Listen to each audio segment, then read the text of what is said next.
ਸਿਮਰਤ ਗਰੇਵਾਲ ਵੱਲੋਂ ਆਪ ਸਭ ਨੂੰ ਸਤਿ ਸ੍ਰੀ ਅਕਾਲ ਜੀ। ਸਟਾਰ ਟਾਕ ਵਿੱਚ ਆਪ ਸਭ ਦਾ ਸਵਾਗਤ ਹੈ। ਤੁਹਾਡੇ ਲਈ ਇੱਕ ਨਵਾਂ ਵਿਸ਼ੇ ਲੈ ਕੇ ਹਾਜ਼ਰ ਹੋਏ ਹਾਂ ਸਟਾਰ ਟਾਕ ਦੇ ਵਿੱਚ। ਜਿਵੇਂ ਕਿ ਤੁਹਾਨੂੰ ਪਤਾ ਹੀ ਹੈ, ਤੁਹਾਡੇ ਲਈ ਵੱਖ-ਵੱਖ ਵਿਸ਼ੇ ਲੈ ਕੇ ਅਸੀਂ ਹਾਜ਼ਰ ਹੁੰਦੇ ਹਾਂ ਅਤੇ ਵੱਖ-ਵੱਖ ਮਹਿਮਾਨ ਤੁਹਾਡੇ ਨਾਲ ਰੂਬਰੂ ਹੁੰਦੇ ਨੇ ਹਰ ਹਫ਼ਤੇ। ਸੋ ਅੱਜ ਦਾ ਜਿਹੜਾ ਚਰਚਾ ਦਾ ਵਿਸ਼ਾ ਉਹ ਹੈ ਫਿਰ ਕਰੋਨਾ ਵਾਇਰਸ ਕੋਵਿਡ-19 ਅਤੇ ਕਿਹਾ ਇਹ ਜਾ ਰਿਹਾ ਵੀ ਕੈਨੇਡਾ ਦੇ ਵਿੱਚ ਤੀਸਰੀ ਵੇਵ ਜਿਹੜੀ ਆਉਣ ਵਾਲੀ ਹੈ, ਕਿਉਂਕਿ ਜਿਹੜੇ ਮਾਹਿਰ ਨੇ ਉਹ ਲਗਾਤਾਰ ਇਹਦੇ 'ਤੇ ਨਿਗਾਹ ਰੱਖ ਰਹੇ ਨੇ ਅਤੇ ਉਹ ਕਹਿ ਰਹੇ ਨੇ ਵੀ ਮਾਰਚ ਐਂਡ ਜਾਂ ਅਪ੍ਰੈਲ ਦੇ ਸ਼ੁਰੂ ਦੇ ਵਿੱਚ ਤੀਸਰੀ ਵੇਵ ਆ ਸਕਦੀ ਹੈ। ਸੋ ਇਹਦੇ 'ਤੇ ਚਰਚਾ ਕਰਾਂਗੇ ਵੀ ਇਹਦੇ ਕੀ ਕੌਨਸੀਕੁਐਂਸਿਸ ਹੋਣਗੇ, ਕੀ ਇਹਦੇ ਪ੍ਰਭਾਵ ਹੋਣਗੇ, ਵੈਕਸੀਨ ਦੇ ਕੀ ਹਾਲਾਤ ਨੇ, ਸਰਕਾਰ ਕਿੱਥੇ ਖੜ੍ਹੀ ਹੈ। ਵੱਖ-ਵੱਖ ਜਿਹੜੇ ਸਰਵੇਖਣ ਵੀ ਹੋਏ ਨੇ ਇਹਦੇ 'ਤੇ ਜਿਹੜੇ ਲੋਕ ਆਪਣੀ ਰਾਏ ਦੇ ਰਹੇ ਨੇ ਵੀ ਸਰਕਾਰ ਕੌਣ ਜ਼ਿੰਮੇਵਾਰ ਹੈ, ਕੀ ਸਰਕਾਰ ਜ਼ਿੰਮੇਵਾਰ ਹੈ ਜੇ ਵੈਕਸੀਨ ਦੀ ਡਿਲੇ ਦੇ ਵਿੱਚ ਜਾਂ ਕੋਈ ਹੋਰ ਜ਼ਿੰਮੇਵਾਰ ਹੈ। ਸੋ ਇਹਨਾਂ ਸਾਰੇ ਸਵਾਲਾਂ 'ਤੇ ਆਪਾਂ ਗੱਲਬਾਤ ਕਰਾਂਗੇ, ਚਰਚਾ ਕਰਾਂਗੇ। ਸੋ ਸਟੂਡੀਓ ਵਿੱਚ ਅੱਜ ਮੇਰੇ ਨਾਲ ਫਿਰ ਹਾਜ਼ਰ ਨੇ ਹਰਕੀਰਤ ਜੀ। ਹਰਕੀਰਤ ਜੀ, ਤੁਹਾਡਾ ਸਵਾਗਤ ਹੈ ਜੀ। ਥੈਂਕ ਯੂ ਸਿਮਰ ਜੀ। ਅੱਛਾ ਹਰਕੀਰਤ ਜੀ, ਜਿਵੇਂ ਕਿ ਆਪਾਂ ਅਕਸਰ ਹੀ ਗੱਲ ਕਰਦੇ ਹਾਂ, ਕਿਉਂਕਿ ਕੋਵਿਡ ਹੁਣ ਇਸ ਤਰ੍ਹਾਂ ਦੀ ਇੱਕ ਚੀਜ਼ ਬਣ ਗਈ ਹੈ ਵੀ ਜਿਹੜਾ ਲੱਗਦਾ ਵੀ ਛੇਤੀ ਖਹਿੜਾ ਨਹੀਂ ਛੁੱਟਣਾ ਲੋਕਾਂ ਦਾ ਇਸ ਤੋਂ। ਸੋ ਲਗਾਤਾਰ ਇਸ 'ਤੇ ਜਿਹੜੀ ਚਰਚਾ ਹੁੰਦੀ ਆ ਰਹੀ ਹੈ। ਸੋ ਹੁਣ ਜਿਹੜੀ ਨਵੀਂ ਚਰਚਾ ਇੱਕ ਸ਼ੁਰੂ ਹੋਈ ਹੈ ਉਹ ਹੈ ਵੀ ਇੱਕ ਤਾਂ ਇਹ ਹੋਇਆ ਵੀ ਜਿਹੜਾ ਨਵਾਂ ਵੇਰੀਐਂਟ ਆ ਗਿਆ, ਵੱਖ-ਵੱਖ ਜਿਹੜੇ ਸੂਬਿਆਂ ਦੇ ਵਿੱਚ ਪਹੁੰਚ ਚੁੱਕਾ। ਕਿਹਾ ਜਾ ਰਿਹਾ ਵੀ ਕੈਨੇਡਾ ਦੇ 10 ਸੂਬਿਆਂ ਦੇ ਵਿੱਚ ਜਿਹੜਾ ਵੇਰੀਐਂਟ ਇਹ ਆ ਗਿਆ। ਅਤੇ ਹੁਣ ਗੱਲ ਇਹ ਵੀ ਮਾਹਰ ਕਰਨ ਲੱਗੇ ਨੇ ਵੀ ਜਿਹੜੀ ਤੀਸਰੀ ਵੇਵ ਆ ਰਹੀ ਹੈ। ਸੋ ਤੁਸੀਂ ਪਹਿਲਾਂ ਆਪਣੇ ਇਹਦੇ 'ਤੇ ਵਿਚਾਰ ਦਿਓ ਵੀ ਕੀ ਤੁਹਾਨੂੰ ਵਾਕਈ ਲੱਗਦਾ ਵੀ ਤੀਸਰੀ ਵੇਵ ਆਏਗੀ, ਜੋ ਲੋਕਾਂ 'ਚ ਡਰ ਵੈਸੇ ਹੀ ਡਰ ਪਾਇਆ ਜਾ ਰਿਹਾ। ਸਿਮਰ ਜੀ, ਪਹਿਲਾਂ ਤਾਂ ਇਹ ਗੱਲ ਹੈ ਕਿ ਇਹ ਨਵਾਂ ਵਿਸ਼ਾ ਨਹੀਂ ਹੈਗਾ। ਹਾਂਜੀ, ਸ਼ਾਇਦ ਇਹ ਵਿਸ਼ੇ ਨੂੰ ਤਾਂ ਅਸੀਂ ਹੁਣ ਭੁੱਲਣਾ ਚਾਹੁੰਦੇ ਹਾਂ, ਕਿਉਂਕਿ ਇਹ ਵਿਸ਼ੇ ਦਾ ਇੰਨਾ ਡਿਸਕਸ ਹੋ ਚੁੱਕਿਆ ਹੈ ਔਰ ਸਾਰੀ ਦੁਨੀਆ, ਸਾਰੀ ਵਰਲਡ, ਖਾਸ ਕਰਕੇ ਜਿਹੜੇ ਡਿਵੈਲਪਡ ਕੰਟਰੀਜ਼ ਨੇ ਉਹਨਾਂ ਵਾਸਤੇ ਤਾਂ ਇਹ ਬਹੁਤ ਵੱਡਾ ਇੱਕ ਚੈਲੰਜ, ਇੱਕ ਸਿਰ ਦਾ ਦਰਦ ਬਣਿਆ ਹੋਇਆ ਹੈ।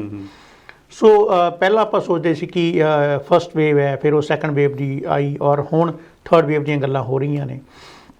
ਸੋ ਕਿਤੇ ਨਾ ਕਿਤੇ ਜਿਹੜੇ ਮਾਹਿਰ ਨੇ ਉਹਨਾਂ ਦਾ ਇਹ ਮੰਨਣਾ ਕਿ ਥਰਡ ਵੇਵ ਆਏਗੀ ਔਰ ਇਹ ਜ਼ਰੂਰੀ ਨਹੀਂ ਕਿ ਆਏ, ਲੇਕਿਨ ਆ ਸਕਦੀ ਹੈ।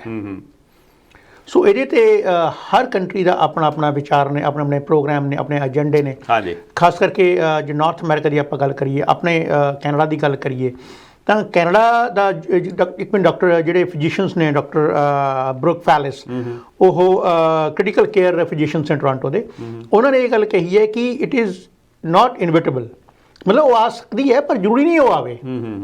ਸੋ ਇਹ ਸਾਨੂੰ ਦੇਖਣਾ ਕਿ ਸਰਕਾਰ ਉਹਨੂੰ ਕਿਵੇਂ ਲੈਂਦੀ ਹੈ, ਅਸੀਂ ਉਹਨੂੰ ਕਿਵੇਂ ਲੈਂਦੇ ਹਾਂ। ਜੋ ਹੁਣ ਤੱਕ ਜਿਵੇਂ ਡਾਊਨਵਰਡ ਟ੍ਰੈਂਡ ਚੱਲ ਰਿਹਾ ਸੀ ਕੇਸਿਸ ਦਾ, ਸੋ ਜੇ ਉਹ ਚੱਲਦਾ ਰਹੇਗਾ ਤਾਂ ਫਿਰ ਇਹਨੂੰ ਥਰਡ ਵੇਵ ਨਹੀਂ ਵੀ ਆ ਸਕਦੀ ਹੈ।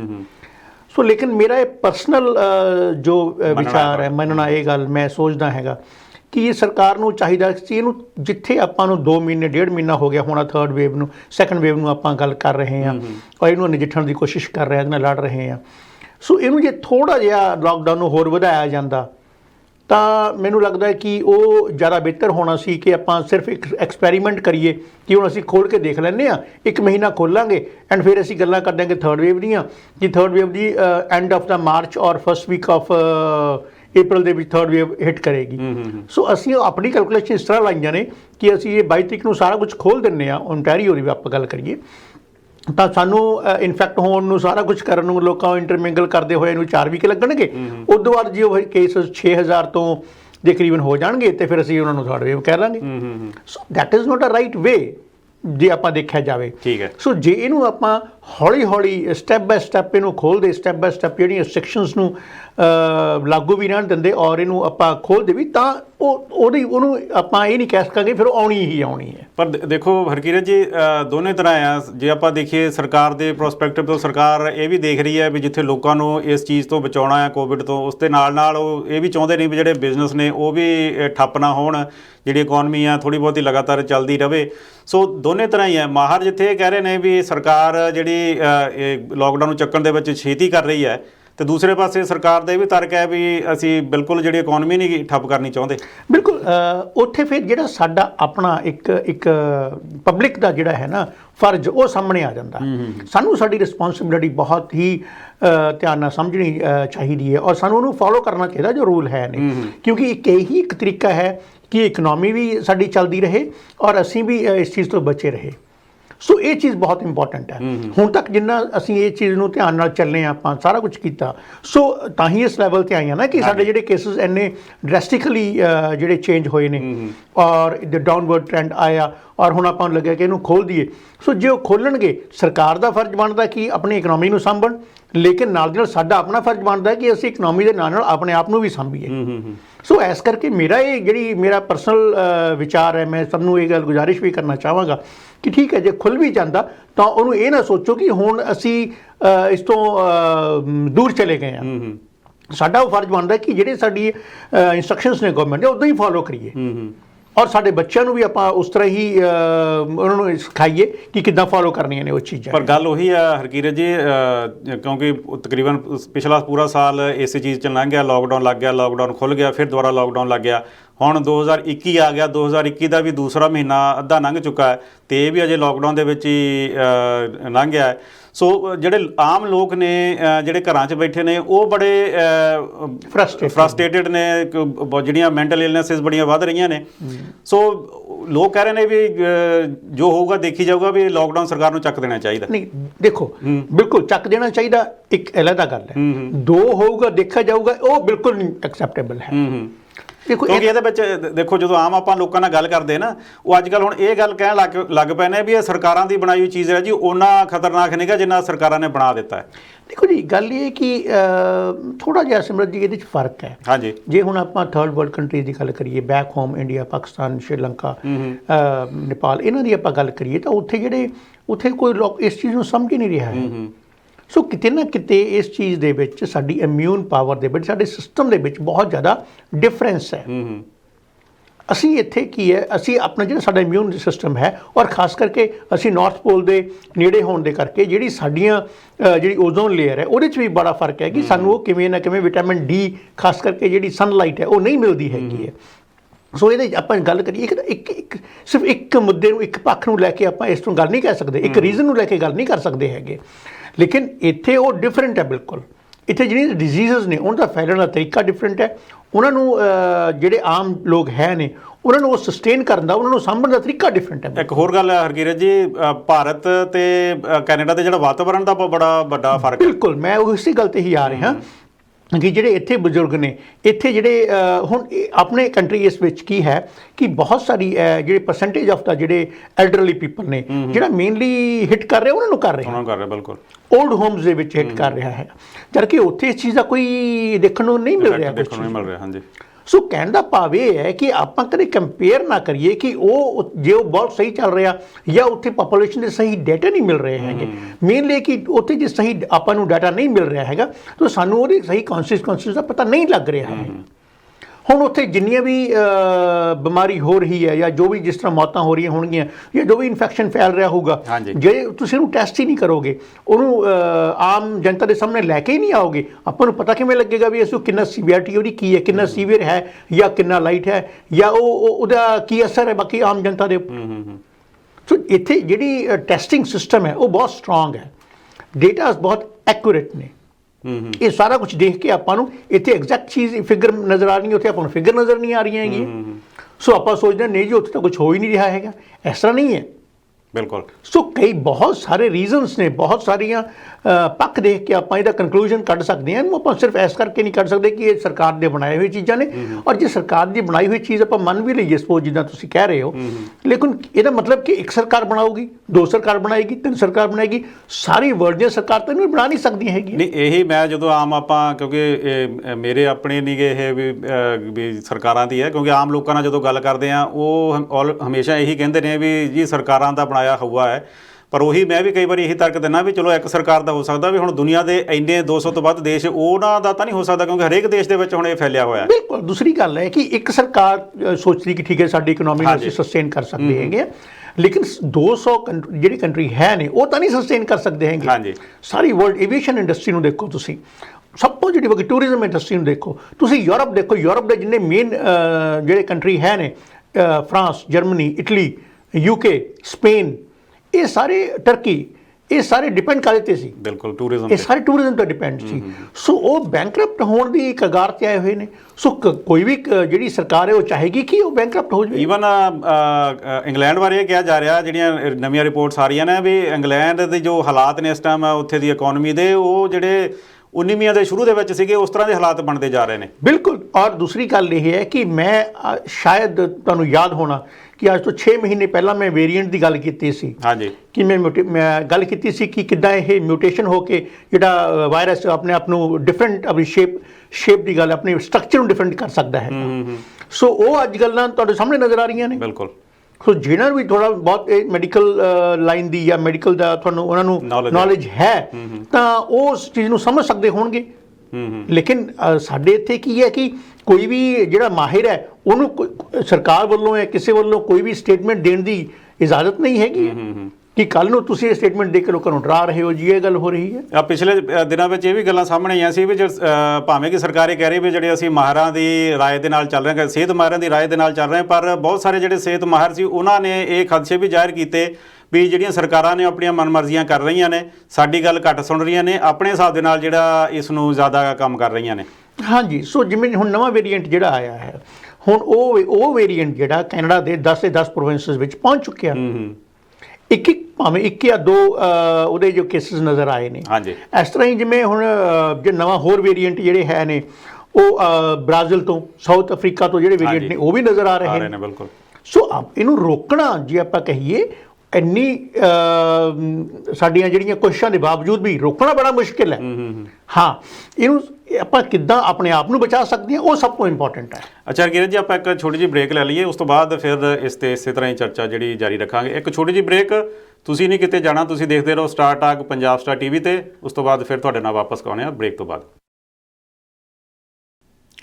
ਬ੍ਰੇਕ ਤੋਂ ਬਾਅਦ ਇੱਕ ਵਾਰ ਫਿਰ ਤੁਹਾਡਾ ਸਵਾਗਤ ਹੈ ਜੀ। ਤੁਸੀਂ ਦੇਖ ਰਹੇ ਹੋ ਸਟਾਰ ਟਾਕ ਤੇ ਸਟਾਰ ਟਾਕ ਦੇ ਨਾਲ ਦੇ ਵਿੱਚ ਤੁਹਾਡੇ ਨਾਲ ਗੱਲ ਕਰ ਰਹੇ ਹਾਂ ਜਿਹੜਾ ਤੀਸਰੀ ਵੇਵ ਦੀ ਗੱਲ ਹੋ ਰਹੀ ਹੈ ਕੋਵਿਡ ਦੀ, ਤੇ ਮੇਰੇ ਨਾਲ ਸਟੂਡੀਓ ਵਿੱਚ ਹਾਜ਼ਰ ਨੇ ਹਰਕਿਰਤ ਜੀ। ਅੱਛਾ ਹਰਕਿਰਤ ਜੀ, ਜਿੱਥੇ ਆਪਾਂ ਗੱਲ ਕੀਤੀ ਹੈ ਵੀ ਜਿਹੜਾ ਹੁਣ ਤੀਸਰਾ ਜਿਹੜਾ ਨਵਾਂ ਵੇਰੀਐਂਟ ਆ ਰਿਹਾ ਤੇ ਤੀਸਰੀ ਵੇਵ ਦੀ ਗੱਲ ਹੋ ਰਹੀ ਹੈ, ਤੇ ਖਾਸ ਕਰ ਜੇ ਆਪਾਂ ਕੈਨੇਡਾ ਦੀ ਗੱਲ ਕਰੀਏ ਤਾਂ ਇੱਥੇ ਜਿਹੜੀ ਵੈਕਸੀਨ ਦਾ ਕੰਮ ਹੈ ਉਹ ਬੜਾ ਹੌਲੀ ਚੱਲ ਰਿਹਾ, ਬੜਾ ਮੱਠੀ ਚਾਲੇ ਚੱਲ ਰਿਹਾ ਹੈ। ਸੋ ਇੱਕ ਨਵਾਂ ਸਰਵੇਖਣ ਜਿਹੜਾ ਆਇਆ ਉਹਦੇ ਵਿੱਚ ਕਿਹਾ ਜਾ ਰਿਹਾ ਵੀ ਜਿਹੜੇ 70% ਲੋਕ ਇਹ ਮੰਨਦੇ ਨੇ ਵੀ ਇਹ ਜਿਹੜੀ ਫੈਡਰਲ ਸਰਕਾਰ ਦੀ ਨਲਾਇਕੀ ਕਰਕੇ ਜਿਹੜੀ ਇਹ ਵੈਕਸੀਨ ਇੰਨੀ ਹੌਲੀ ਲੱਗ ਰਹੀ ਹੈ ਤੇ ਇੰਨੀ ਘੱਟ ਜਿਹੜੀ ਕੈਨੇਡਾ ਨੂੰ ਮਿਲੀ ਹੈ। ਦੇਖੋ ਜੀ, ਸਮਝ ਦੀ ਗੱਲ ਇਹ ਨਹੀਂ ਹੁੰਦੀ ਹੈਗੀ। ਸਰਕਾਰ ਦੇ ਆਪਣੇ ਏਜੰਡੇ ਹੁੰਦੇ ਨੇ। ਉਹਨਾਂ ਨੇ ਇਹ ਦੇਖਣਾ ਹੁੰਦਾ ਕਿ ਪੋਲੀਟੀਕਲ ਪੱਖ ਵੀ ਹੁੰਦਾ ਕਈ ਚੀਜ਼ਾਂ ਦਾ, ਔਰ ਕਈ ਦਾ ਉਹਨਾਂ ਦਾ ਫਾਈਨੈਂਸ਼ੀਅਲ ਪੱਖ ਵੀ ਹੁੰਦਾ ਹੈਗਾ। ਠੀਕ ਹੈ। ਉਹਦੇ ਰਿਜ਼ਲਟਸ ਕੀ ਆਣੇ ਹੁੰਦੇ ਹੈਗੇ ਨੇ।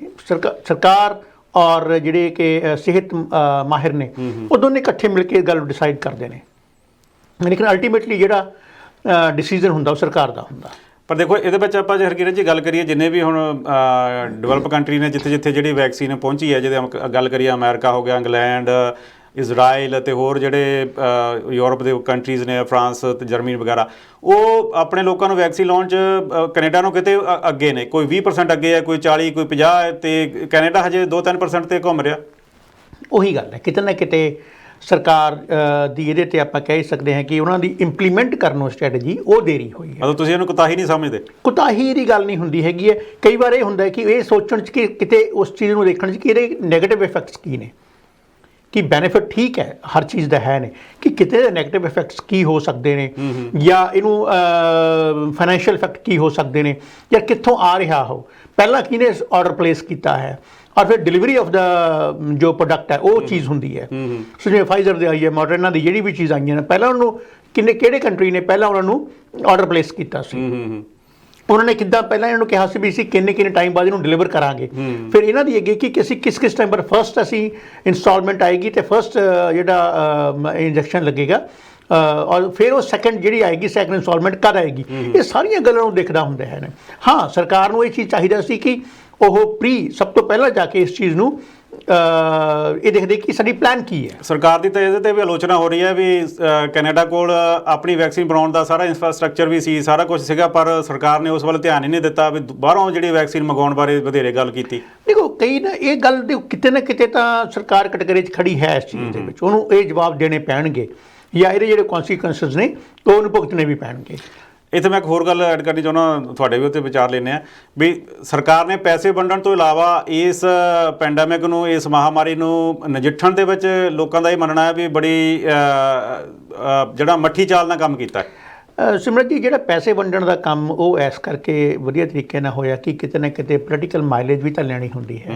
ਆਫਟਰ ਆਲ ਇਹ ਗੱਲਾਂ ਜਿਹੜੀਆਂ ਨਹੀਂ ਹੋਣੀਆਂ ਚਾਹੀਦੀਆਂ ਨੇ, ਜਿਹੜੀਆਂ ਗੱਲਾਂ ਉਹੀ ਹੁੰਦੀਆਂ ਨੇ, ਔਰ ਇਹਦੇ ਵਿੱਚ ਇਹ ਗੱਲ ਕਿਤੇ ਨਾ ਕਿਤੇ ਸਾਹਮਣੇ ਆਉਂਦੀ ਹੈ। ਹੋਰ ਵੀ ਕਈ ਫੈਕਟਰਸ ਆ ਜਾਂਦੇ ਨੇ ਬਈ ਪੈਸੇ ਜਿਹੜਾ ਵੰਡਣਾ ਸੀ ਇਹ ਬਹੁਤ ਵੱਡਾ ਇੱਕ ਸਰਕਾਰ ਦਾ ਏਜੰਡਾ ਸੀ ਕਿ ਅਸੀਂ ਜਿਹੜੀ ਆਮ ਕਾਮਨ ਮੈਨ ਹੈ ਉਹਨੂੰ ਪ੍ਰੋ ਆਪਣੇ ਵੱਲ ਲੈ ਕੇ ਜਾਣ ਦੀ ਕੋਸ਼ਿਸ਼ ਕਰੀਏ ਕਿ ਨਹੀਂ ਜੀ ਅਸੀਂ ਪਹਿਲਾਂ ਆਪਣੇ ਲੋਕਾਂ ਦੀ ਬਹੁਤ ਜ਼ਿਆਦਾ ਹੈਲਪ ਕੀਤੀ ਹੈ। ਸੋ ਬਾਕੀ ਏਜੰਡੇ ਨੂੰ ਉਹਨਾਂ ਨੇ, ਬਾਕੀ ਚੀਜ਼ ਨੂੰ ਉਹਨਾਂ ਨੇ ਉਸ ਚੀਜ਼ ਨੂੰ ਸਾਈਡ ਲਾਈਨ ਕਰਕੇ ਰੱਖ ਦਿੱਤਾ। ਸੋ ਉਹ ਕਿਤੇ ਨਾ ਕਿਤੇ ਹੁਣ ਉਹ ਸਾਹਮਣੇ ਆ ਰਿਹਾ ਜਿੱਥੇ ਇਹਦੇ ਕੌਨਸੀਕੁਐਂਸ ਨੇ ਜਿਹੜੇ ਉਹ ਆਪਣੇ ਆਮ ਜਨਤਾ ਨੂੰ ਭੁਗਤਣੇ ਪੈਣਗੇ। ਆਪਾਂ ਜੇ ਵੈਕਸੀਨ ਦੀ ਗੱਲ ਕਰੀਏ, ਜਿੱਦਾਂ ਹੁਣ ਤੁਸੀਂ ਵੀ ਗੱਲ ਕੀਤੀ ਆ, ਫਾਈਜ਼ਰ ਦੀ ਵੈਕਸੀਨ ਹੈ, ਮੋਡਰਨਾ ਦੀ ਵੈਕਸੀਨ ਹੈ, ਦੋਨਾਂ ਕੰਪਨੀਆਂ ਵੱਲੋਂ ਜਿਹੜੀ ਪਿਛਲੇ ਜਨਵਰੀ ਤੇ ਫਰਵਰੀ ਦੇ ਸ਼ੁਰੂ ਦੇ ਵਿੱਚ ਡਿਲੇ ਪਾਇਆ ਗਿਆ। ਸੋ ਹੁਣ ਇਹ ਕਿਹਾ ਜਾ ਰਿਹਾ ਵੀ ਹੁਣ ਐਂਡ ਆਫ ਦਾ ਫਰਵਰੀ ਜਾਂ ਮਾਰਚ ਦੇ ਵਿੱਚ ਤਕਰੀਬਨ ਕਾਫੀ ਵੱਡੀ ਜਿਹੜੀ ਸ਼ਿਪਮੈਂਟ ਆ ਰਹੀ ਹੈ ਦੋਨਾਂ ਕੰਪਨੀਆਂ ਵੱਲੋਂ।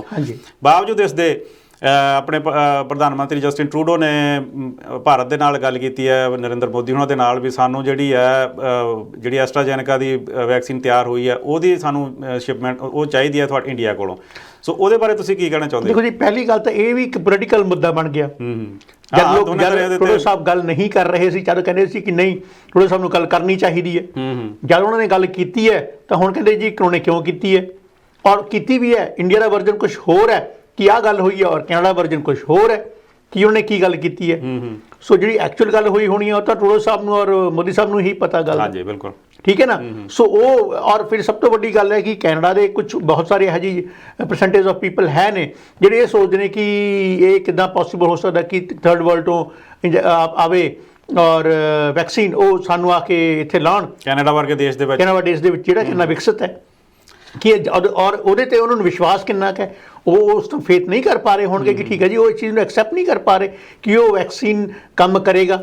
ਕਿਉਂਕਿ ਜਿਹੜੀ ਇਹਦੇ ਤੇ ਵੀ ਸਰਵੇਖਣ ਆਇਆ ਵੀ ਲੋਕ ਵੱਡੀ ਗਿਣਤੀ ਜਿਹੜੀ ਲੋਕਾਂ ਦੀ ਇਹ ਆ ਵੀ ਉਸ ਜਿਹੜੀ ਭਾਰਤ ਤੋਂ ਵੈਕਸੀਨ ਆਉਣੀ ਉਹਦੇ ਤੇ ਇੰਨੇ ਉਹਦੇ ਤੇ ਰਿਲਾਈ ਨਹੀਂ ਕਰ ਰਹੇ ਲੋਕ, ਇੰਨਾ ਉਹਦੇ ਤੇ ਯਕੀਨ ਨਹੀਂ ਵੱਜ ਰਿਹਾ ਲੋਕਾਂ ਦਾ ਕਿ ਉਹਦੇ ਨਾਲ ਸਾਡੇ ਤੇ ਕੋਈ ਚੰਗਾ ਇਫੈਕਟ ਪਵੇਗਾ। ਬਿਲਕੁਲ। ਦੂਸਰੇ ਪਾਸੇ ਇਹ ਵੀ ਕਿਹਾ ਜਾ ਰਿਹਾ ਵੀ ਜਿਹੜੀ ਉਹ ਵੈਕਸੀਨ ਹੈ ਐਸਟਰਾਜੈਨੇਕਾ ਦੀ ਜਿਹੜੀ ਸੀਰਮ ਇੰਸਟੀਚਿਊਟ ਦੇ ਨਾਲ ਰਲ ਕੇ ਬਣਾਈ ਗਈ ਹੈ ਵੀ ਉਹ ਸਿਰਫ 65% ਹੀ ਕਾਰਗਰ ਹੈ, ਤੇ ਦੂਸਰੀ ਗੱਲ ਵੀ ਜਿਹੜਾ ਨਵਾਂ ਵੇਰੀਐਂਟ ਹੈ ਉਹਦੇ ਤੇ ਉਹ ਸ਼ਾਇਦ ਕਾਰਗਰ ਨਹੀਂ ਗੀ।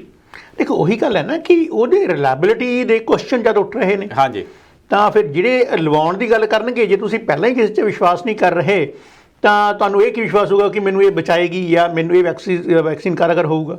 ਕਿਉਂਕਿ ਹੁਣ ਫੈਮਿਲੀ ਲੌਂਗ ਵੀਕਐਂਡ ਲੰਘ ਕੇ ਗਿਆ ਤਾਂ ਕਾਫੀ ਲੋਕਾਂ ਦੇ ਨਾਲ ਫੋਨ ਤੇ ਗੱਲਬਾਤ ਹੋਈ ਤਾਂ ਜਦੋਂ ਕਿਉਂਕਿ ਕੁਦਰਤੀ ਗੱਲ ਹੈ, ਹੁਣ ਅੱਜ ਕੱਲ੍ਹ ਕੋਵਿਡ ਹੈ ਤੇ ਕੋਵਿਡ ਦੀ ਗੱਲ ਤਾਂ ਵਿੱਚ ਆ ਹੀ ਜਾਂਦੀ ਹੈ। ਹਾਂਜੀ, ਬਿਲਕੁਲ। ਸੋ ਬਹੁਤੇ ਲੋਕਾਂ ਦਾ ਇਹ ਵਿਚਾਰ ਵੀ ਸੀਗਾ ਵੀ ਜੇ ਇੰਡੀਆ ਤੋਂ ਆਈ ਵੈਕਸੀਨ ਸਾਡੇ ਲਾਉਣਗੇ ਤਾਂ ਅਸੀਂ ਉਹ ਨਹੀਂ ਲਾਉਣੀ। ਹਾਂਜੀ, ਬਿਲਕੁਲ। ਉਹ ਲੋਕਾਂ ਦੇ ਵਿੱਚ ਡਰ ਜਿਹਾ ਬਣਿਆ, ਲੋਕਾਂ ਦੇ ਡਰ ਹੈ ਉਸ ਚੀਜ਼ ਦਾ। ਔਰ ਹਜੇ ਤੱਕ ਉਹਦੀ ਜਿਹੜੀ ਆਪਾਂ ਕਹੀਏ ਜਿਵੇਂ ਉਹ ਐਗਜ਼ੈਕਟ ਕਿੰਨਾ ਇਫੈਕਟਿਵ ਹੈ ਉਹ ਡਾਟਾ ਵੀ ਕੋਈ ਉਹਦੇ ਵੀ ਡੇਟਾ ਆਪਣੇ ਕੋਲ ਨਹੀਂ ਹੈਗੀ, ਕਿਉਂਕਿ ਇੰਡੀਆ ਵਿੱਚ ਆਪਾਂ ਨੂੰ ਡਾਟਾ ਨਹੀਂ ਮਿਲ ਰਿਹਾ ਹੈ। ਹੁਣ ਇਹ ਇੱਕ ਤੇ ਐਕਸਪੈਰੀਮੈਂਟ ਵਾਲੀ ਗੱਲ ਨਾ ਹੋਵੇ ਕਿ ਠੀਕ ਹੈ ਜੀ ਲੋਕਾਂ ਦਾ ਐਕਸਪੈਰੀਮੈਂਟ ਹੋਵੇ ਤੇ ਇੱਕ ਜਿਹਨੂੰ ਆਪਾਂ ਕਹੀਏ ਵੀ ਠੀਕ ਹੈ ਜੀ ਸਾਨੂੰ ਲੱਗ ਗਿਆ ਆਪਣਾ ਵੈਕਸੀਨ ਤੇ ਅਸੀਂ ਫਿਰ ਖੁੱਲ੍ਹ ਕੇ ਬਾਹਰ ਆਈਏ ਤੇ ਉਦੋਂ ਫਿਰ ਉਹ ਨੈਗੇਟਿਵ ਇਫੈਕਟ ਹੋ ਜਾਵੇ। ਸੋ ਆਪਾਂ ਕਿੱਥੇ ਸਟੈਂਡ ਕਰ ਰਹੇ ਹਾਂ ਇਹ ਆਪਾਂ ਨੂੰ ਆਉਣ ਵਾਲੇ ਟਾਈਮ 'ਚ ਪਤਾ ਲੱਗੇਗਾ ਵੀ ਇਹਦੇ ਕੀ ਅਸਰ ਹੋਣਗੇ, ਲੌਂਗ ਟਰਮ ਇਹਦਾ ਕੀ ਇਫੈਕਟ ਹੋਊਗਾ, ਜਾਂ ਇਹਦਾ ਕਿੰਨਾ ਕਿ ਇਹ ਜਿਹੜਾ ਸਟੈਪ ਹੈ ਕਿੰਨਾ ਵਧੀਆ, ਕਿੰਨਾ ਕਾਰਗਰ, ਔਰ ਇਹਦੇ ਕਨਸੀਕੁਐਂਸਿਸ ਜਿਹੜੇ ਕਿੰਨੇ ਕਿ ਪੋਜ਼ੀਟਿਵ ਹੋਣਗੇ ਔਰ ਲੋਕਾਂ ਦੇ ਬੈਨੀਫਿਟ ਵਿੱਚ ਹੋਣਗੇ ਕਿ ਇਹ ਚੀਜ਼ ਜਿਹੜੀ ਇੰਡੀਆ ਤੋਂ ਵੈਕਸੀਨ ਆਇਆ ਉਹਨੂੰ ਆਪਾਂ ਇੱਥੇ ਆਮ ਜਨਤਾ ਨੂੰ ਯੂਜ਼ ਕਰਨ ਵਾਸਤੇ ਦਈਏ। ਨਾਲੇ ਅਜੇ ਇਹ ਵੀ ਗੱਲ ਹੈ ਨਾ ਜੀ, ਕਿਉਂਕਿ ਅਜੇ ਤਾਂ ਗੱਲਬਾਤ ਹੋਈ ਹੈ, ਹੁਣ ਵੈਕਸੀਨ ਕਦੋਂ ਆਉਂਦੀ ਹੈ ਕਿਹਾ ਤਾਂ ਇਹ ਜਾ ਰਿਹਾ ਵੀ ਸ਼ਾਇਦ ਅਗਲੇ ਮਹੀਨੇ ਮਾਰਚ ਦੇ ਵਿੱਚ ਵੈਕਸੀਨ ਆ ਜਾਵੇ, ਪਰ ਜਦੋਂ ਤੱਕ ਚੀਜ਼ ਨਹੀਂ ਆਉਂਦੀ ਉਦੋਂ ਤੱਕ ਤਾਂ ਅਜੇ ਸਾਰਾ ਕੁਝ ਠੰਡੇ ਬਸਤੇ ਦੇ ਵਿੱਚ ਹੀ ਪਿਆ। ਦੇਖੋ ਜੀ, ਪਹਿਲਾਂ ਤਾਂ ਆਉਣਾ, ਫਿਰ ਉਹ ਫਸਟ ਜਿਹੜੀ ਡੋਜ਼ ਹੈ ਉਹ ਲੱਗਣੀ, ਫਿਰ ਮਹੀਨੇ ਬਾਅਦ ਜਾਂ ਉਦੋਂ ਬਾਅਦ ਉਹ ਤੋਂ ਸੈਕੰਡ ਡੋਜ਼ ਲੱਗਣੀ। ਸੋ ਇਹ ਸਾਰੀਆਂ ਜਿਹੜੀਆਂ ਚੀਜ਼ਾਂ ਨੇ ਮੈਨੂੰ ਲੱਗਦਾ ਕਿ ਇਹ ਕਰਦੇ ਕਰਾਉਂਦੇ ਅਰਾਊਂਡ ਮਈ ਜੂਨ ਆ ਜਾਣਾ। ਔਰ ਜੇ ਵੈਸੇ ਵੀ ਸਰਕਾਰ ਦਾ ਜਿਹੜਾ ਟੀਚਾ ਸੀਗਾ ਵੀ ਅਸੀਂ ਸਤੰਬਰ ਅਕਤੂਬਰ ਤੋਂ ਪਹਿਲਾਂ ਸਾਰਿਆਂ ਨੂੰ ਵੈਕਸੀਨ ਲਾਉਣੀ ਚਾਹੁੰਦੇ ਆ। ਹਾਂਜੀ, ਮੈਨੂੰ ਹੀ ਲੱਗਦਾ ਕਿ ਉਹ ਸ਼ਾਇਦ ਪੂਰਾ ਕਰ ਪਾਉਣਗੇ। ਸੋ ਜੇ ਇਸ ਤਰ੍ਹਾਂ ਦੀਆਂ ਗੱਲਾਂ ਹੋ ਰਹੀਆਂ ਹੈ ਨੇ ਜਾਂ ਇਸ ਤਰ੍ਹਾਂ ਗੱਲਾਂ ਪ੍ਰੋਜੈਕਸ਼ਨ ਸ਼ੋ ਹੋ ਰਹੀ ਹੈ ਆਪਾਂ ਨੂੰ, ਤਾਂ ਫਿਰ ਤਾਂ ਇਹ ਲੱਗਦਾ ਕਿ ਐਂਡ ਆਫ ਦਾ ਈਅਰ ਤੱਕ ਇਹ ਸਾਰਾ ਕੁਝ ਜਾਏਗਾ। ਬਿਲਕੁਲ। ਔਰ ਇਹ ਸਾਲ ਜਿਹੜਾ ਕਿ ਇਹ ਸਾਲ ਵੀ ਕਰੋਨਾ ਇਸ ਦੀ ਕੋਵਿਡ ਦੇ ਲਪੇਟੇ 'ਚ ਆ ਜਾਊਗਾ। ਸੋ ਇਹ ਸਾਡਾ ਹੁਣ ਜਿਹੜਾ ਸਭ ਤੋਂ ਜ਼ਿਆਦਾ ਫਰਜ਼ ਬਣਦਾ ਉਹ ਇੱਕ ਆਮ ਕੈਨੇਡੀਅਨ ਸਿਟੀਜ਼ਨ ਦਾ ਬਣਦਾ, ਕੈਨੇਡੀਅਨ PR ਦਾ ਬਣਦਾ ਹੈ, ਜਾਂ ਜਿਹੜੇ ਵੀ ਕੈਨੇਡਾ ਵਿੱਚ ਲੋਕ ਰਹਿੰਦੇ ਨੇ, ਕਿ ਉਹੀ ਆਪਣੇ ਆਪ ਨੂੰ ਹੋਰ ਸੰਯਮ ਨਾਲ ਚੱਲਣ ਔਰ ਇਹਨੂੰ ਨਜਿੱਠਣ, ਪ੍ਰੀਕਾਸ਼ਨਸ ਵਰਤਣ ਉਸ ਚੀਜ਼ ਨੂੰ। ਔਰ ਹਜੇ ਤਾਂ ਆਪਾਂ ਨੂੰ ਇਹ ਨਹੀਂ ਪਤਾ ਕਿ ਉਹ ਜਿਹੜਾ ਨਵਾਂ ਵੇਰੀਐਂਟ ਆਇਆ ਉਹ ਕਿੰਨਾ ਕੁ ਖਤਰਨਾਕ ਹੈ। ਹਾਂ, ਉਹਦੇ ਤੇ ਹੁਣ ਆਪਾਂ ਥੋੜੀ ਜਿਹੀ ਗੱਲ ਕਰਦੇ ਹਾਂ ਕਿ ਹੁਣ ਜਿਹੜੇ ਮਾਹਰ ਨੇ ਉਹ ਇਹ ਕਹਿ ਰਹੇ ਨੇ ਵੀ ਜੇ ਜਿੱਦਾਂ ਹੁਣ ਸਰਕਾਰਾਂ ਰੀਓਪਨਿੰਗ ਦੀ ਗੱਲ ਕਰ ਰਹੀਆਂ ਨੇ, ਜਿਹੜੇ ਨਾਨ ਐਸੈਂਸ਼ੀਅਲ ਬਿਜ਼ਨਸਿਸ ਵੀ ਖੋਲ੍ਹ ਰਹੇ ਨੇ, ਵੀ ਜੇ ਉਹ ਇਸੇ ਤਰ੍ਹਾਂ ਹੀ ਚੱਲਦਾ ਰਿਹਾ ਤੇ ਮਾਰਚ ਜਾਂ ਅਪ੍ਰੈਲ ਦੇ ਵਿੱਚ ਜਿਹੜੇ ਫਿਰ ਦੁਬਾਰਾ ਜਿਹੜੇ ਕੇਸ ਵੱਧ ਕੇ 6000 ਤੱਕ ਰੋਜ਼ ਦੇ ਪਹੁੰਚ ਸਕਦੇ। ਹਾਂਜੀ ਬਿਲਕੁਲ, ਉਹ ਇੱਕ ਐਂਟੀਸਪੇਸ਼ਨ ਹੈ। ਸਮਝ ਜੀ, ਆਪਾਂ ਇਹ ਨਹੀਂ ਕਹਦੇ ਵਧਣਗੇ ਹੀ, ਉਹ ਅਸੀਂ ਸੋਚਦੇ ਹਾਂ ਵੀ ਜਿਸ ਤਰ੍ਹਾਂ ਅਸੀਂ ਖੋਲ੍ਹ ਰਹੇ ਹਾਂ ਉਸ ਤਰ੍ਹਾਂ ਖੋਲ੍ਹਣ ਤੋਂ ਬਾਅਦ ਲੋਕਾਂ ਦਾ ਬਿਹੇਵ ਕਿੱਦਾਂ ਕਰਨਗੇ। ਬਿਕੋਜ਼ 1 ਸਾਲ ਹੋ ਗਿਆ ਲੋਕਾਂ ਨੂੰ ਘਰ ਬੈਠੇ, ਸੋ ਉਹ ਵੀ ਇੱਕ ਅੱਕੇ ਪਏ ਨੇ ਬਿਲਕੁਲ, ਆਪਣੇ ਫਰਸਟ੍ਰੇਸ਼ਨ ਇੰਨੀ ਵੱਧ ਗਈ ਹੈ ਕਿ ਉਹ ਬਾਹਰ ਨਿਕਲਣਾ ਚਾਹੁੰਦੇ ਨੇ, ਗੱਲਬਾਤ ਕਰਨਾ ਚਾਹੁੰਦੇ ਨੇ, ਇੱਕ ਦੂਜੇ ਨੂੰ ਮਿਲਣਾ ਗਿਲਣਾ ਚਾਹੁੰਦੇ ਨੇ। ਬਿਕੋਜ਼ ਨਾਰਮਲ ਗੱਲ ਹੈ ਕਿ ਜਿਹੜਾ ਇਨਸਾਨ ਹੈ ਉਹ ਇੱਕ ਸਿਵਲਾਈਜ਼ਡ ਆਪਾਂ ਕਹੀਏ ਪ੍ਰਾਣੀ ਹੈ, ਐਨੀਮਲ ਹੈ। ਜੇ ਆਪਾਂ ਇਹ ਸਿਵਲਾਈਜੇਸ਼ਨ ਕੱਢ ਦਈਏ ਤਾਂ ਫਿਰ ਉਹ ਕਾਮ ਇੱਕ ਜਾਨਵਰਾਂ ਵਰਗਾ ਵਤੀਰਾ ਹੈ ਉਸ ਚੀਜ਼ ਦਾ, ਉਦੋਂ ਹੀ ਬਦਤਰ ਹੈ। ਸੋ ਲੇਕਿਨ ਇਸ ਚੀਜ਼ ਨੂੰ ਆਪਾਂ ਬੰਨ੍ਹ ਕੇ ਰੱਖਿਆ, ਸੋ ਆਪਾਂ ਕਿੰਨਾ ਚਿਰ ਇਹਨੂੰ ਬੰਨ੍ਹ ਕੇ ਰੱਖਾਂਗੇ। ਪਰ ਗੱਲ ਇਹ ਵੀ ਹੈ ਨਾ, ਜਿੰਨੀਆਂ ਪਹਿਲੀਆਂ ਜਿਹੜੀਆਂ 2 ਵੇਵਜ਼ ਆਈਆਂ ਸੀਗੀਆਂ ਤੇ ਜਿਹੜੀ ਉਹਦੇ ਲਈ ਸਰਕਾਰਾਂ ਵੱਲੋਂ ਮਾਡਲਿੰਗ ਦਿੱਤੀ ਗਈ ਸੀ, ਪ੍ਰੋਜੈਕਸ਼ਨਸ ਦਿੱਤੀਆਂ ਗਈਆਂ ਸੀ, ਉਹ ਤਕਰੀਬਨ ਨੇੜੇ ਤੇੜੇ ਸੀਗੀਆਂ। ਸੋ ਜੇ ਹੁਣ ਨਵੀਂ ਜਿਹੜੀ ਪ੍ਰੋਜੈਕਸ਼ਨ ਦਿੱਤੀ ਜਾ ਰਹੀ ਹੈ, ਸੋ ਹੋ ਸਕਦਾ ਵੀ ਜੇ ਨਾ ਉਸ ਹਿਸਾਬ ਨਾਲ ਪਾਬੰਦੀਆਂ ਲੱਗੀਆਂ ਰਹੀਆਂ ਤਾਂ ਉਹਨੇ ਨੰਬਰ ਆਉਣ। ਦੇਖੋ ਜੀ, ਗੱਲ ਇਹ ਕਿ ਮੈਂ ਇਹਦੇ ਬਾਰੇ ਥੋੜ੍ਹਾ ਜਿਹਾ ਜੋ UK ਦੇ ਮਾਹਿਰ ਨੇ ਉਹਨਾਂ ਦਾ ਵੀ ਪੜ੍ਹ ਰਿਹਾ ਸੀ, ਇੱਕ ਰਿਪੋਰਟ ਪੜ੍ਹ ਰਿਹਾ ਸੀ। ਉਹਦੇ 'ਚ ਉਹਨਾਂ ਨੇ ਕਿਹਾ ਕਿ ਇਟ ਇਜ਼ 40 to 55% ਜਿਹੜਾ ਹੈ it is more dangerous than previous one, ਜਿਹੜਾ ਆਹ ਵਾਲਾ ਵੇਰੀਐਂਟ ਹੈ। ਸੋ ਇਹਦਾ ਜਿਹੜਾ ਫੈਲਣ ਦਾ ਜਿਹੜਾ ਤਰੀਕਾ ਉਹ ਵੀ ਤੇਜ਼ ਹੈ, ਔਰ ਇਹਦੀ ਜਿਹੜਾ ਸਪੀਡ ਹੈ ਔਰ ਇਹਦਾ 에ਅਰਬੋਰਨ ਜਿਹੜਾ ਹੋਣ ਕਰਕੇ ਇਹ ਥੋੜਾ ਜ਼ਿਆਦਾ, ਸੋ ਇਹ 40% ਵੱਧ ਫਾਸਟ ਫੈਲਦਾ। ਸੋ ਉਹ ਚੀਜ਼ ਨੂੰ, ਔਰ ਉਹ ਖਤਰਨਾਕ ਵੀ ਜ਼ਿਆਦਾ ਆ, ਉਹ ਐਲਡਰਲੀ ਨੂੰ ਤਾਂ ਬਹੁਤ ਹੀ ਜ਼ਿਆਦਾ ਖਤਰਨਾਕ ਹੈ। ਸੋ ਮੇਰੇ ਹਿਸਾਬ ਨਾਲ ਜਦ ਆਪਾਂ ਇਹ ਗੱਲ ਕੀਤੀ ਸੀ ਕਿ ਜੇ ਵੈਕਸੀਨ ਤੋਂ ਰੈਜ਼ਿਸਟੈਂਟ ਹੋ ਗਿਆ ਫਿਰ ਉਹ ਇੱਕ ਨਵਾਂ ਮੁੱਦਾ ਖੜਾ ਹੋ ਜਾਏਗਾ, ਕਿਉਂਕਿ ਜਿਹੜਾ ਵੇਰੀਐਂਟ, ਜਦ ਵੀ ਕੋਈ ਵੇਰੀਐਂਟ ਆਉਂਦਾ ਜਾਂ ਵੈਕਸੀਨ ਆਉਂਦਾ ਉਸ ਚੀਜ਼ ਦਾ, ਤਾਂ ਵੈਕਸੀਨ ਉਸ 'ਤੇ ਕਿਤੇ ਨਾ ਕਿਤੇ ਜਿਹੜਾ ਉਹਦਾ ਸਟਰਕਚਰ ਦੇ ਉੱਪਰ ਨਵੇਂ ਵੇਰੀਐਂਟ ਦੇ ਉੱਪਰ ਉਹ ਕਿਤੇ ਨਾ ਕਿਤੇ ਇਫੈਕਟਿਵ ਹੁੰਦਾ, ਪਰ 100% ਇਫੈਕਟਿਵ ਨਹੀਂ ਹੁੰਦਾ ਹੈਗਾ। ਜੇ ਆਪਾਂ ਪਹਿਲਾਂ ਹੀ ਕਹਿ ਰਹੇ ਹਾਂ ਕਿ ਉਹ 65% ਐਗਜ਼ਿਸਟੈਂਟ ਵੇਰੀਐਂਟ ਦੇ ਉੱਪਰ ਇਫੈਕਟਿਵ ਹੈ, ਇਹਦਾ ਮਤਲਬ ਤਾਂ ਘੱਟ ਕੇ ਫਿਰ ਆ ਜਾਊਗਾ ਜੀ ਸਿਰਫ 30-35% ਇਫੈਕਟਿਵਨੈਸ ਉਹੀ ਆ ਜਾਏਗੀ। ਹਾਂਜੀ, ਉਹ ਡਰ ਕੇ ਬਹੁਤ ਖਤਰਨਾਕ ਹੈ। ਫਿਰ ਤਾਂ ਲਵਾਇਆ ਨਾ ਲਵਾਇਆ ਇੱਕ ਬਰਾਬਰ ਹੋ ਜਾਏਗਾ। ਸੋ ਇਸ ਕਰਕੇ ਇਹ ਸਾਰਾ ਜਿਹੜਾ ਹੈ ਇਸ ਸਿਨੈਰੀਓ ਨੂੰ ਸਮਝਣ ਵਾਸਤੇ ਜਿਹੜੇ ਸਾਡੇ ਮਾਹਿਰ ਨੇ ਉਹਨਾਂ ਨੂੰ ਬਾਹਰ ਆ ਕੇ ਕਲੀਅਰਲੀ ਹੋਰ ਜ਼ਿਆਦਾ ਗੱਲ ਕਰਨੀ ਪੈਣੀ ਹੈ। ਸਰਕਾਰ ਨੂੰ ਹੋਰ ਤਰੀਕੇ ਨਾਲ ਸਮਝਾਉਣਾ ਪੈਣਾ ਕਿ ਠੀਕ ਹੈ ਜੀ, ਜੇ ਇਹਨੂੰ ਖਤਰਨਾਕ ਹੈ, ਠੀਕ ਹੈ, ਲੋਕ ਡਰਨਾ ਇੱਕ ਲਹਿਦਾ ਗੱਲ ਹੈ, ਲੇਕਿਨ ਜਦ ਤੱਕ ਅਸੀਂ actual picture black and white ਹੋ ਕੇ ਸਾਹਮਣੇ ਹੀ ਰੱਖਾਂਗੇ, ਲੋਕਾਂ ਨੂੰ ਸਮਝ ਆਓ ਕਿਵੇਂ ਆਊਗੀ ਉਸ ਚੀਜ਼ ਦੀ। ਨਾਲ ਇੱਕ ਹੋਰ ਗੱਲ ਵੀ ਹੈ ਆਪਣੇ ਹਰਕੀਰਤ ਜੀ, ਜੇ ਇਹਦੇ 'ਤੇ ਹੋਰ ਲੋਕਾਂ ਨੂੰ ਵਧੇਰੇ ਜਾਗਰੂਕ ਨਾ ਕੀਤਾ ਗਿਆ ਤੇ ਖਾਸ ਕਰਕੇ ਜਿਹੜੀਆਂ ਵੈਕਸੀਨਸ ਆਉਣੀਆਂ ਨੇ, ਜੇ ਉਹ ਇਹਦੇ 'ਤੇ ਨਾ ਕਾਰਗਰ ਹੋਈਆਂ ਤੇ ਉਹਦੇ ਬਾਰੇ ਵੀ ਤਾਂ ਲੋਕਾਂ ਨੂੰ ਦੱਸਣ ਦੀ ਲੋੜ ਹੈ ਵੀ ਤੁਸੀਂ ਵੱਧ ਤੋਂ ਵੱਧ ਜਿਹੜੀ ਪ੍ਰੀਕਾਸ਼ਨ ਅਜੇ ਵੀ ਵਰਤੋ, ਭਾਵੇਂ ਕਿ ਲੋਕਡਾਊਨ ਹੈ ਜਾਂ ਨਹੀਂ। ਬਿਲਕੁਲ। ਔਰ ਦੂਸਰੀ ਗੱਲ ਇਹ ਹੈ ਕਿ ਜਿਹੜੀਆਂ ਕੰਪਨੀਆਂ ਬਣਾ ਰਹੀਆਂ ਨੇ, ਵੈਕਸੀਨ ਬਣਾ ਰਹੀਆਂ ਨੇ, ਜਾਂ ਉਹਨਾਂ ਨੂੰ ਵੀ ਇਹ ਚਾਹੀਦਾ ਕਿ ਉਹ ਇਹ ਦੇਖਣ ਕਿ ਨਵਾਂ ਜਿਹੜੇ ਵੇਰੀਐਂਟ ਦੇ ਉੱਪਰ ਉਹਦੀ ਕਿੰਨੀ ਇਫੈਕਟਿਵਨੈਸ ਹੈ, ਔਰ ਜੇ ਇਫੈਕਟਿਵਨੈਸ ਹੈ ਤਾਂ ਪਹਿਲਾਂ ਉਹਦੇ ਟਰਾਇਲਸ ਹੋਏ ਨੇ ਕਿ ਉਹ 100% ਜਾਂ ਟਰਾਇਲ ਹੋਣ ਤੋਂ ਬਾਅਦ ਇਹ ਪ੍ਰੂਵ ਹੋਇਆ, ਪ੍ਰੂਵਨ ਰੈਕਡ ਉਹਨਾਂ ਕੋਲ ਹੋਣਾ ਚਾਹੀਦਾ ਹੈਗਾ, ਉਹ ਟਰਾਇਲਸ ਦੇ ਰਿਜ਼ਲਟਸ ਹੋਣੇ ਚਾਹੀਦੇ ਨੇ। ਕਿਉਂਕਿ ਜੇ ਆਪਾਂ ਉਹ ਟਰਾਇਲਸ ਇੰਡੀਆ 'ਤੇ ਕਰਾਂਗੇ, ਉੱਥੇ ਦੇ ਲੋਕਾਂ 'ਤੇ ਕਰਾਂਗੇ, ਉੱਥੇ ਦੇ ਲੋਕਾਂ ਦੀ ਜਿਹੜੀ ਖਾਣ ਪੀਣ, ਰਹਿਣ ਸਹਿਣ, ਐਟਮੋਸਫੀਅਰ, ਕਲਾਈਮੇਟ, ਉਹ ਸਾਰਾ ਹੀ ਡਿਫਰੈਂਟ ਹੈ। ਸੋ ਉਹ ਸ਼ਾਇਦ ਇੱਥੇ ਦੇ ਲੋਕਾਂ 'ਤੇ ਇਸ ਜਿਹੜੇ ਵੀ ਠੰਡੇ ਕੰਟਰੀ ਹੈ ਨੇ ਉਹਨਾਂ ਦੇ ਵੈਦਰ ਦੇ ਹਿਸਾਬ ਨਾਲ ਉਹ ਚੀਜ਼ ਨਾ ਇਫੈਕਟਿਵ ਹੋਵੇ। ਬਿਲਕੁਲ ਜੀ। ਅੱਛਾ ਹਰਕੀਰਤ ਜੀ, ਆਪਣਾ ਅੱਜ ਦੇ ਪ੍ਰੋਗਰਾਮ ਦਾ ਤਕਰੀਬਨ ਸਮਾਂ ਸਮਾਪਤ ਹੈ। ਤੁਸੀਂ ਅੱਜ ਸਟੂਡੀਓ ਵਿੱਚ ਆਏ ਤੇ ਆਪਣੇ ਵਿਚਾਰ ਦਰਸ਼ਕਾਂ ਨਾਲ ਸਾਂਝੇ ਕੀਤੇ, ਤੁਹਾਡਾ ਬਹੁਤ ਬਹੁਤ ਧੰਨਵਾਦ। ਥੈਂਕ ਯੂ ਸਿਮਰਨ ਜੀ। ਤੁਸੀਂ ਅਗਲੇ ਹਫਤੇ ਫਿਰ ਦੇਖਣਾ ਨਾ ਭੁੱਲਣਾ ਸਟਾਰ ਟਾਕ। ਅੱਜ ਦੇ ਵਿਸ਼ੇ 'ਤੇ ਤੁਸੀਂ ਆਪਣੇ ਵਿਚਾਰ ਸਾਡੇ ਤੱਕ ਜ਼ਰੂਰ ਪਹੁੰਚਾ ਸਕਦੇ ਹੋ, ਈਮੇਲ ਜ਼ਰੀਏ ਤੇ ਫੋਨ ਜ਼ਰੀਏ ਤੁਸੀਂ ਸਾਡੇ ਨਾਲ ਸੰਪਰਕ ਕਰ ਸਕਦੇ ਹੋ। ਅਗਲੇ ਹਫਤੇ ਫਿਰ ਤੁਹਾਡੇ ਨਾਲ ਮੁਲਾਕਾਤ ਕਰਾਂਗੇ ਸਟਾਰ ਟਾਕ ਦੇ ਵਿੱਚ। ਤੁਸੀਂ ਦੇਖਦੇ ਰਹੋ ਪੰਜਾਬ ਸਟਾਰ TV।